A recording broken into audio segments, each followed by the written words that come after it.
বংশে সাত পুরুষে কেহ চাকরি করে নাই, তাই প্রথম চাকরি পাইয়া ভয় হইয়াছিল।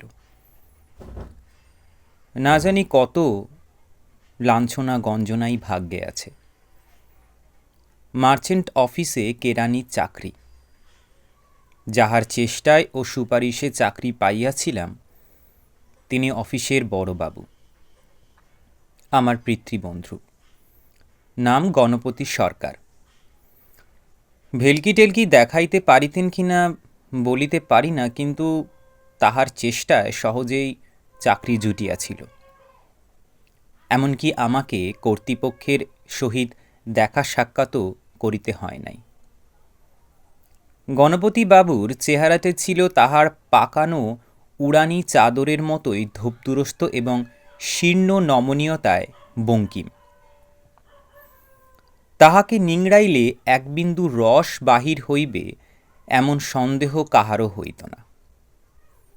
ক্রমশ জানিতে পারিয়াছিলাম তিনি বিলক্ষণ রসিক লোক, কিন্তু তাহার সরসতা ছিঁচকে চোরের মতো এমন অলক্ষ্যে যাতায়াত করিত যে সহসা ধরা পড়িত না। তাহার একটি মুদ্রা দোষ ছিল। কথা বলিবার পর তিনি মাঝে মাঝে মুখের বাম ভাগে এক প্রকার ভঙ্গি করিতেন।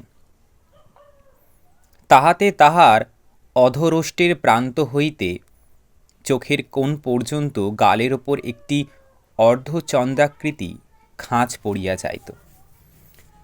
এই ভঙ্গিটাকে হাসিও বলা যায় না, মুখ বিকৃতি বলিলেও ঠিক হয় না। যেদিন প্রথম অফিস করিতে গেলাম, গণপতিবাবু আমার সাজ পোশাক পর্যবেক্ষণ করিয়া বলিলেন, আরে সব ঠিক আছে, কিন্তু লপেটা চলবে না, কাল থেকে শু পরে আসবে। চলো, তোমাকে বড় সাহেবের সঙ্গে দেখা করিয়ে আনি। সামনের সামনে বেশি কথা কইবে না, তিনি যদি রসিকতা করেন বিনীতভাবে মুচকি মুচকি হাসবে। বলিয়া তিনি গালের ভঙ্গি করিলেন। বেশ ভয়ে ভয়ে সাহেবের সম্মুখীন হইলাম।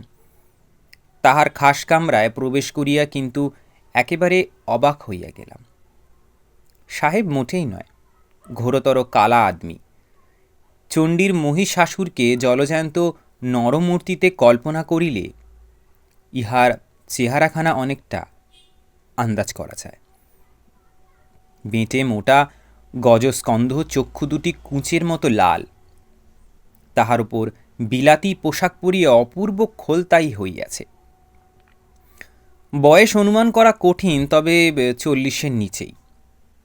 প্রকাণ্ড টেবিলের সম্মুখে বসিয়া একমুখ পান চিবাইতেছেন এবং দেশলাইয়ের কাঠি দিয়া দাঁত খুঁটিতেছেন। পরে জানিতে পারিয়াছিলাম মিস্টার ঘনশ্যাম ঘোষ একজন অতি তুখোড় ও কর্মনিপুণ ব্যবসায়ী। বছরে 2 বিলাত যান। সেখানে কোম্পানির বিলাতি কর্তৃপক্ষ তাহার কথায় উঠে বসে। বস্তুত বিলাতি সদাগরি অফিসে একজন বাঙালির এমন অখণ্ড প্রতাপ আর কখনো দেখা যায় নাই।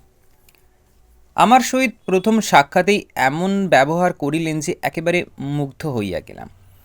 ভয় তো দূর হইলেই ইনি যে একজন অত্যন্ত কদাকার ব্যক্তি, এ কথাও আর মনে রহিল না। কথার অমায়িকতায় মুহূর্ত মধ্যে আমাকে বশীভূত করিয়া ফেলিলেন।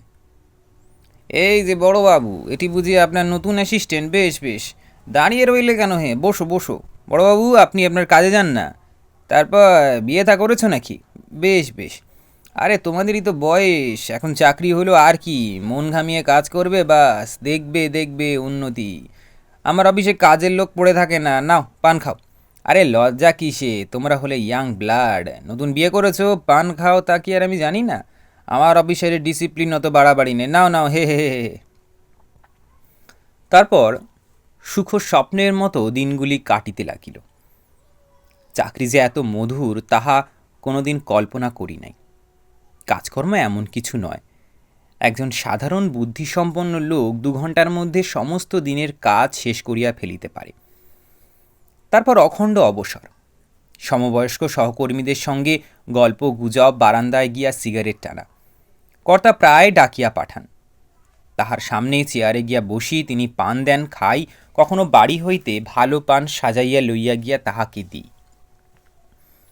তিনি খুশি হইয়া খুব রঙ্গ তামাশা করেন, কখনো বা রাত্রির কথা জিজ্ঞাসা করেন।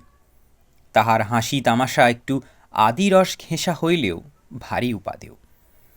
বস্তুত তিনি যে অত্যন্ত নিরহংকার অমায়িক প্রকৃতির মানুষ এ বিষয়ে কোনো সন্দেহই রহিল না। গণপতিবাবু কিন্তু মাঝে মাঝে আমাকে সতর্ক করিয়া দিতেন, ওয়ে বাবাজি, একটু সামলে চলো, কর্তা তোমাকে ভালো নজরে দেখেছেন, খুবই আনন্দের কথা, কিন্তু যতটা রয়স হয় ততটাই ভালো। আশকারা পেয়ে যেন বাড়াবাড়ি করে ফেলো না, নিজের পজিশন বুঝে চলো। কর্তা লোক খারাপ নয়, কিন্তু কথায় বলে বড়োর পিরিতি বালির বাঁধ। লক্ষ্য করিয়াছিলাম তিনি কর্তার সহিত প্রভুভৃত্যের সম্বন্ধ একেবারে খাঁটি রাখিয়াছিলেন। কর্তা তাহার সহিত হাস্য পরিহাস করিতেন, কিন্তু তিনি বিনীতভাবে মুচকি মুচকি হাসা ছাড়া আর কোনো উত্তর দিতেন না। মাস দিনে কাটিবার পর একদিন দুপুরবেলা অবকাশের সময় কর্তার ঘরে গিয়াছি। ঘরে পা দিয়াই কেমন যেন অস্বস্তি বোধ করলাম। কর্তা নিজের চেয়ারে ঘাড় গুঁজিয়া বসিয়াছিলেন। আমার সাড়া পাইয়া চোখ তুলিলেন। তাহার চোখ দেখিয়া থমকিয়া গেলাম। জবা ফুলের মতো লাল চোখে আমাকে কিছুক্ষণ নিরীক্ষণ করিয়া কর্কশ কণ্ঠে বলিয়া উঠিলেন, কি চাও? এ ঘরে তোমার কি দরকার? তাহার এরকম কণ্ঠস্বর কখনো শুনি নাই। থতমত খাইয়া গেলাম। আগে আমি। তিনি লাফাইয়া উঠিয়া গর্জন করিলেন, পান চিবোতে চিবোতে পাঞ্জাবি উড়িয়ে অফিস করতে এসেছ ছোকরা? হ্যাঁ, এটা তোমার শ্বশুর বাড়ি পেয়েছে বটে। গায়ে ফু দিয়ে ইয়ারকি মেরে বেড়াবার জন্য আমি তোমাকে মাইনে দিই। যাও, তুলে বসে কাজ করো গে। তোমার মতো পুচে কেরানি খবর না দিয়ে আমার ঘরে ঢুকে কোন সাহসে? ফের যদি এরকম বেচাল দেখি দূর করে দেব। হোঁচট খাইতে খাইতে ঘর হইতে বাহির হইয়া আসিলাম। এ কি হইল? নিঃসারে নিজের জায়গায় গিয়ে বসিলাম। অভিভূতের মতো আধ ঘণ্টা কাটিয়া গেল। আমি নূতন লোক, তাই বড়বাবুর পাশেই আমার আসন। চোখ তুলিয়া দেখিলাম তিনি গভীর মনঃসংযোগে খসখস করিয়া লিখিয়া চলিয়াছেন। আর সকলে নিজ নিজ কাজে মগ্ন, কেহ মাথা তুলিতেছে না। আমি কাঁদো কাঁদো হইয়া বলিয়া উঠিলাম, কি হয়েছে কাকাবাবু? তিনি লেখা হইতে চোখ না তুলিয়াই চাপা গলায় বলিলেন, কাজ করো, কাজ করো।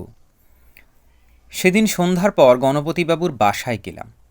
তক্তপোষের উপর বসিয়া তিনি তামাক খাইতেছিলেন। সদয় কণ্ঠে বলিলেন, এসো বাবাজি। কিছুক্ষণ চুপ করিয়া বসিয়া রহিলাম। লজ্জায় ধিক্কারে মুখ দিয়া কথা বাহির হইল না। শেষে অতি কষ্টে বলিলাম, কি হয়েছে আমায় বলুন, আমার কি কোনো দোষ হয়েছে? তিনি বলিলেন, না, তোমার আর দোষ কি? তবে বলেছিলুম বড়োর পিরিতি বালির বাঁধ।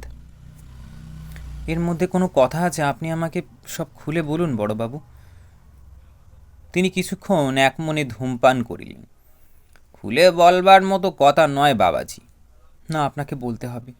কেন উনি আজ আমার সঙ্গে অমন ব্যবহার করলেন? তিনি দীর্ঘকাল নীরব হইয়া বসিয়া রহিলেন। কেবল তাহার গালে মাঝে মাঝে খাঁচ পড়িতে লাগিল।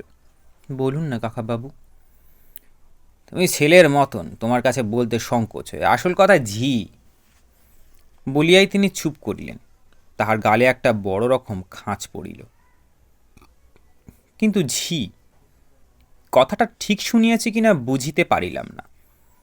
সবিস্ময়ে জিজ্ঞাসা করিলাম, কি বললেন? ঝি?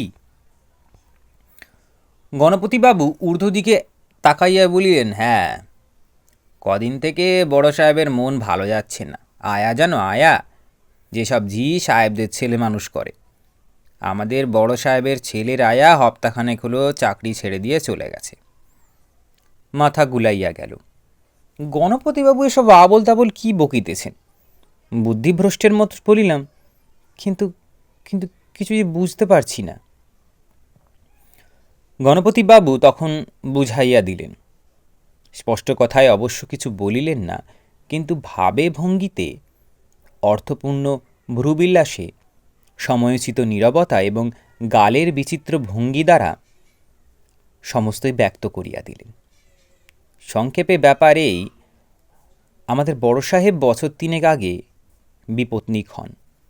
তাহার পত্নী একটি পুত্র প্রসব করিয়া সূতিকা গৃহেই মারা যান। তারপর হইতে শিশুকে লালন পালন করিবার জন্য ঝি অর্থাৎ আয়া রাখা হয়। সেই ব্যবস্থাই এখন পর্যন্ত চলিয়া আসিতেছে। ঘনশ্যামবাবু অত্যন্ত যত্ন সহকারে ঝি নির্বাচন করিয়া থাকেন, কিন্তু কোনো কারণে ঝি মনের মতো না হইলে কিংবা ছাড়িয়া গেলে সাহেবের মেজাজ অত্যন্ত খারাপ হইয়া যায়, এমনকি তাহার স্বভাবই একেবারে বদলাইয়া যায়। গত কয়েক মাস একটি খ্রিস্টিয়ান যুবতী কাজ করিতেছিল, কিন্তু সে হঠাৎ বিবাহ করিবার অজুহাতে কাজ ছাড়িয়া চলিয়া গিয়েছে, অথচ মনের মতো নূতন ঝি পাওয়া যাইতেছে না। তাই এই অনর্থ। থ হইয়া বসিয়া রহিলাম। ইহেও কি সম্ভব? এই কারণে মানুষের চরিত্রে এমন পরিবর্তন ঘটিতে পারে? কিন্তু গণপতিবাবু তো গুল মারিবার লোক নহেন। তবু এক সংশয় মনে জাগিতে লাগিল। বলিলাম, কিন্তু উনি আবার বিয়ে করেন না কেন?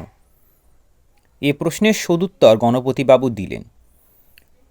ঘনশ্যামবাবুর শ্বশুর অদ্যাপি জীবিত। তিনি পশ্চিমবঙ্গের একজন প্রকাণ্ড জমিদার। তাহার সন্তান সন্ততি কেহই জীবিত নাই। এই দহিত্রই অর্থাৎ ঘনশ্যামবাবুর পুত্রই তাহার উত্তরাধিকারী। কিন্তু শ্বশুরমশাই জানাইয়া দিয়াছেন যে জামাতি বাবাজি যদি পুনরায় বিবাহ করেন, তাহা হইলে তিনি তাহার সম্পত্তির দেবত্তর করিয়া এক দূর সম্পর্কের ভাগিনীয়কে সেবায়ত নিযুক্ত করিবেন। সমস্তই পরিষ্কার হইয়া গেল। তবে একটা গোলচোখো রুদ্ধশ্বাস বিস্ময় মনকে আবিষ্ট করিয়া রাখিল। এমন সব ব্যাপার যে দুনিয়ায় ঘটিয়া থাকে, তাহার অভিজ্ঞতাই তখন একেবারেই ছিল না। তারপর 5-6 দিন কাটিল। অফিসে যতক্ষণ থাকি কাঁটা হইয়া থাকি, কি জানি কখন আবার মাথার ওপর হুড়মুড় শব্দে আকাশ ভাঙিয়া পড়িবে। ইতিমধ্যে 2-3 জন সহকর্মীর সামান্য ত্রুটির জন্য অশেষ লাঞ্ছনা হইয়া গিয়াছে। চাকরি যে কি বস্তু তাহা হাড়ে হাড়ে বুঝিতে আরম্ভ করিয়াছি। সেদিন অফিসে গিয়া সবেমাত্র নিজের আসনে বসিয়াছি, আরদালি আসিয়া খবর দিল বড় সাহেব তলব করিয়াছেন। প্লীহা চমকাইয়া উঠিল। এই রে, না জানি কোথায় কি ভুল করিয়া বসিয়াছি। আজ আর রক্ষা নাই। ফাঁসির আসামির মতো কর্তার ঘরে গিয়া ঢুকিলাম। তিনি নিজে চেয়ারে বসিয়া হেঁট মুখে দেরাজ হইতে কি একটা বাহির করিতেছিলেন। মুখ না তুলিয়ায় প্রফুল্ল কণ্ঠে বলিয়া উঠিলেন, এই যে শৈলেন, লক্ষ্ণৌ থেকে ভালো জর্দা আনিয়েছি, দেখো দেখি খেয়ে। মুক্ত ভস্য মেশানো জর্দা, হে বড় গরম জিনিস, হে হে হে। 1.5 ঘণ্টা ধরিয়া এইভাবে চলিল, যেন এ মানুষ সে মানুষ নয়। ইনি যে কাহারও সহিত রূঢ় ব্যবহার করিতে পারেন, কল্পনা করাও কঠিন। কোথায় সে ক্ষুদিত ব্যাঘ্রের মতো হিংস্র দৃষ্টি, কোথায় সে কর্কশ দুঃসহ গলার আওয়াজ। তিনি আবার আমাকে তাহার সহৃদয়তার প্রবল প্লাবনে ভাসাইয়া লইয়া গেলেন। তিনি মন্দ লোক এ কথা আর কিছুতেই ভাবিতে পারিলাম না। ফিরিয়া আসিয়া নিজের আসনে বসিতে বসিতে উত্তেজনা সংহত কণ্ঠে বলিলেন, কাকাবাবু, ব্যাপার কি? গণপতিবাবুর কলমে একগাছি চুল জড়াইয়া গিয়াছিল। সেটিকে নিপ হইতে সন্তর্পণে মুক্ত করিয়া তিনি অবিচলিতভাবে আবার লিখিতে আরম্ভ করিলেন। আমার দিকে মুখ না ফিরাইয়া ঘষা গলায় বলিলেন, ঝি পাইয়া গেছে আর কি,